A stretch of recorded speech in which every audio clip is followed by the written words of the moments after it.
Good morning! Welcome to our day in our life as a young married couple working from home. So today, samahan nyo nga kami for our day in our life ngayong weekend ganap namin. Fiesta nga ng Bayan ng Limay ngayon kaya naman na-invite kami dito kila Ninang Zenny sa kanilang farm dito sa Upper Tundol. Ito nga ang farm nila Ninang, ito na yung previous na vlog ko for our farm tour and family bonding. Yung pinrank ko kayo guys na meron kaming farm pero definitely ito ay kila Ninang, Zenny at Ninong Frank. So na-invite nga kami dito ngayon para umakyat sa farm para magsalo-salo ng konting handa nila Ninang. Kami nga lang ang bisita niya nila Ninang dito sa farm dahil nga ang bahay talaga nila is nasa bayan. So ayan, pinagsaluhan nga lang namin dyan ang aming pananghalian at pagkatapos niyan, syempre, sinulit na namin yung video okay dahil meron nga dito free at may sarili sila Ninang. Kaya naman, ito ang asawa ko. Nandito ako, umiibig sa'yo, kahit na nagturo ang puso kung sakali. After nga niyan ay marami pa kaming pinuntahan kagaya kila Ninang Lisa, kila Tito Olan, kasama sila Mama Chef pero hindi na ako nakapag-video at eto nga bumaba na rin kami sa bahay nila Mama at naabutan ko nga silang nagluluto ng mga takoyami na orders. Nung magdidilim nga ay niyaya naman namin sila Mama na magpunta dito sa park para sumilip lang din dito sa perya pero hindi rin kami nagtagal kasi nga ang sasakit ng tiyan namin kaya naman umuwi na rin kami agad, bawi na lang sa susunod. Yan nga yung mga kaganapan ng fiesta, talagang buong araw kaming wala sa bahay ni Hobby at nakikikain kung saan-saan. The next day is Sunday nga so nagsimba lang rin kami dahil nga first Sunday of the month. Ito ay CFC Mass kaya naman obligado kaming magsimba ng second Mass 7 a.m. Every first Sunday of the month nga ang pasasalamat at pag-aalay ng CFC and its family ministries dito sa simbahan. After nga ng Mass, dumiretso na kami dito sa Townside Chapel dahil once a month nga ay nagkakaroon ng General Assembly which is dito nagmi-meeting ng mga announcements at mga updates for the community. Sabi mo, huling-huli po.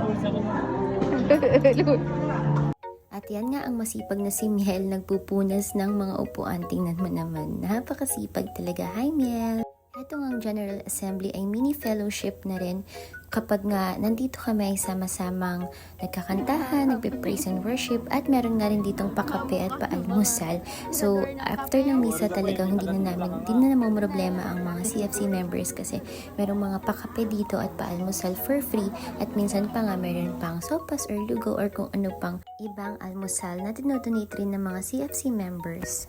At iyan nga sila ate at ang aking asawa na nangunguna sa pila ng pagkuha ng kape at habang ako naman ay nanguha rin ng pandesal. Almusal na.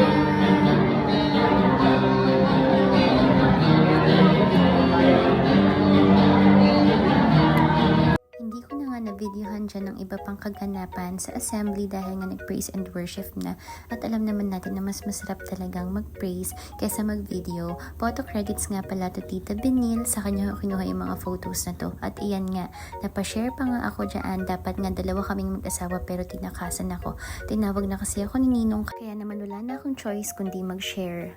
Alam niyo ba guys na malaking tulong talaga ang CFC community. Katulad sa amin na mga work from home so wala na kaming masyadong interaction outside. Pero through this community nagkakaroon nga kami ng balance kahit papano na social life dahil sa maraming mga gawain at mga fellowships at mga ganap dito sa community. Ang CFC nga ay hindi lang basta community kaya naman talagang kapag member ka dito, ma-enjoy mo talaga yung mga fellowship, yung mga ganap, especially yung pagtulong na rin sa iba't ibang community. Meron nga palang mga scholars rin ng CFC at mga pabahay na sinusuportahan. Kinahapunan nga ng Sunday, meron kaming unexpected visitor na talaga namang nagulat ako kasi grabe talaga ang panggigising sa akin ni Kim. Akala ko talaga, Bessie, na binabangungot na ako dahil sa panggigising mo. At iyan nga yung mga ganap namin nung gabi. Kumanta-kanta lang sila saglit. Tapos dito na rin sila nag-dinner. At dito nga sa bahay kami kumain para mas maluwag yung space. kay Ange nga yung ulam at sa amin yung kanin. Ganun kaming magkakaibigan talaga kapag ka nagkikita-kita, hindi pa pwede na hindi magtatagal. At the same time, kulang na kulang talaga yung oras sa dami ng pwedeng pagkwentuhan. Kaya naman may part 2 pa yan this weekend at abangan nyo na nga lang sa mga susunod kong video.